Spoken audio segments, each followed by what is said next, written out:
I'm Alyssa. And I'm Catherine. And we are here to answer your many questions in my kitchen. Welcome to my kitchen. So how did we meet? So it's the first day of college. I walk into class and I'm wondering, who is this Miss Alyssa Russ who emailed us telling us that we're gonna have so much fun and eat lots of food in class? I was her professor. Oh yeah. In English. Long story short. Long story short. She was my student in I got English. an A. And now we shave each other's butts. How did we each start? So I started because you guys all know my story. I was overweight. I decided I wanted to get fit. I lost a lot of weight and then I started lifting. I played soccer my whole life. I ran cross country and track for a couple of years. My mom said that I just started swimming when I was a baby. And so I continued to do that. And I swam some more. And then I played water polo. And then I swam some more. And then I surfed. And then I stopped all of that and I got really bored and restless.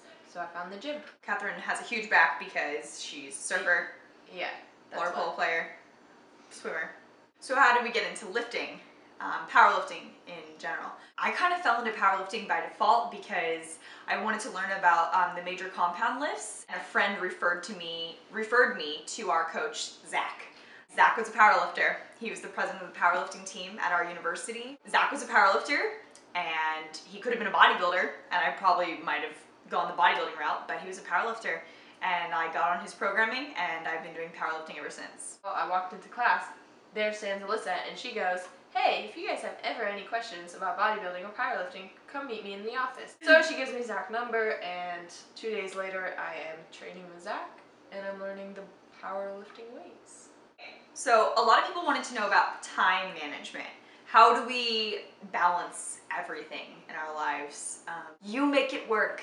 Yeah, you suck it up. If this is something that you want, you gotta make it happen. You don't have excuses. I mean, that's like honestly my true answer. If you have a goal and you want to lift and you want to prep food and you want to work and you want to have a family and you want to do it, you make time. You just do it. Well, I wake up at 4:30, 4 o'clock. I have to be at work by 5. I train people for 6 hours. Then I have to train myself. Then I have a 2-hour break. Then I train people for another 4 hours. And then the next day I go to class. The next day I do it all over again. I work full-time as a professor at State. I also teach speech and debate classes. I train 6 days a week. I take clients online. I mean, you just do it. If that's what you want to do, you do it. Yeah, no one's gonna do the work for you. But if you're looking for tips for time management, I would recommend meal prepping twice a week. I like fresh food, so I like to do it around once or twice a week. I don't meal prep at all. I just kind of cook intuitively. I go meal prep at Trader Joe's, get my food, that's my meal prep, and then I go from there.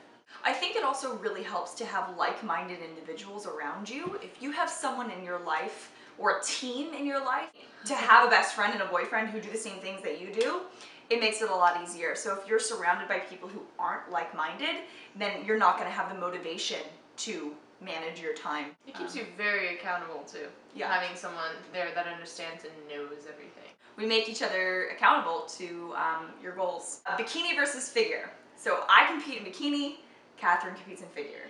Yeah. Bikini bodies, they want round glutes, they want muscle, they want muscular bodies, they want definition, but they don't want hard abs. I mean, it really depends on the judges.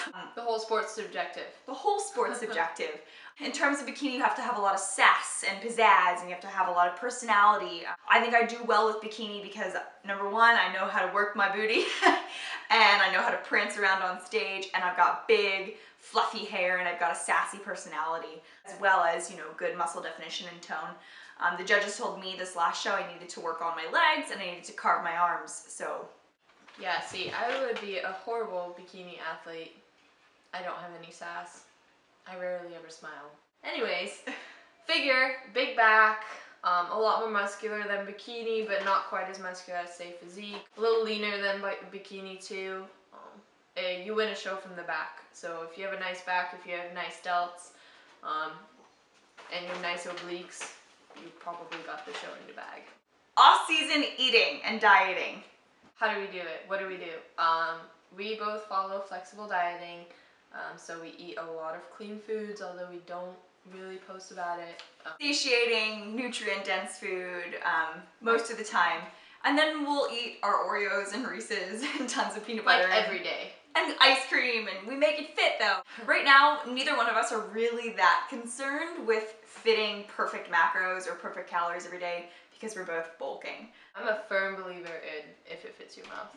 I mean, I'm still a little wary of like not tracking because I've been tracking calories and macros for 2 years. Very scary to move away from that and move towards intuitive eating. Catherine's helping me a lot with that because if you want to grow, you've got to eat to grow. And so many girls are afraid to bulk and they think that you can't be a fitspo or that you can't be inspirational if you're bulking.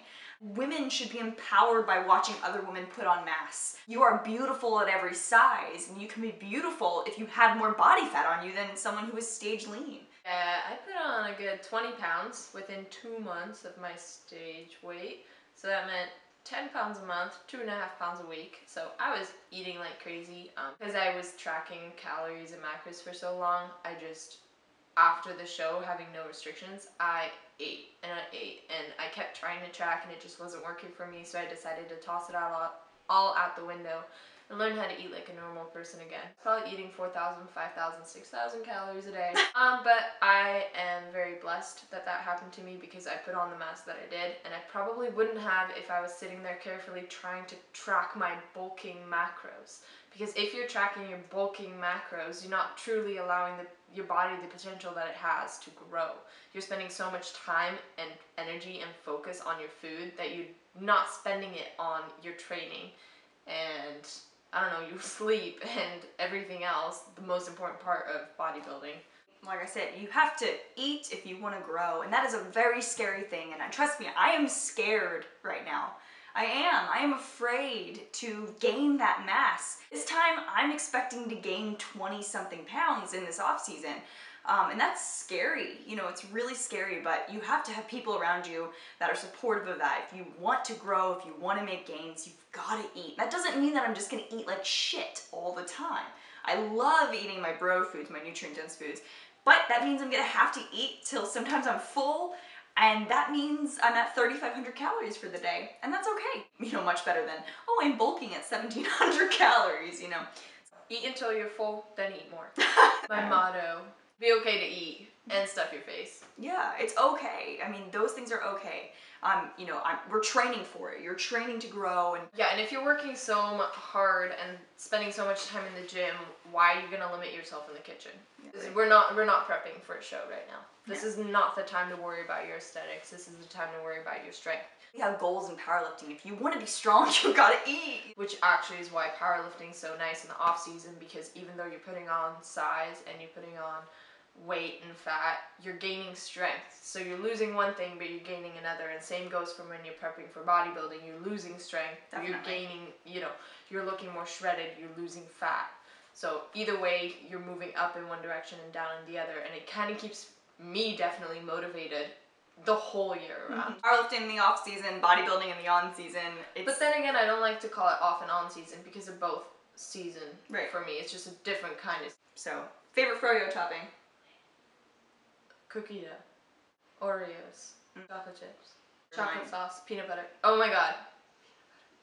Do you like manlets? Do I like manlets? Small blonde, 5'4" manlets. What? Make sure. We're rolling. Okay, I'm fixing my hair. How did we start? No. We'll edit all that out. Okay. My boyfriend and my best friend are both assistant managers at the same gym. The three of us are like really close. I'm better than him. Yeah. Move. Get out of here. He's eating all the food. Get. Stealing the gains. Let me just see how much. I don't know. That doesn't make any sense what you just said. What? Anyways. Start over. I'll cut all that out. Muscle. They won. Muscle. They won.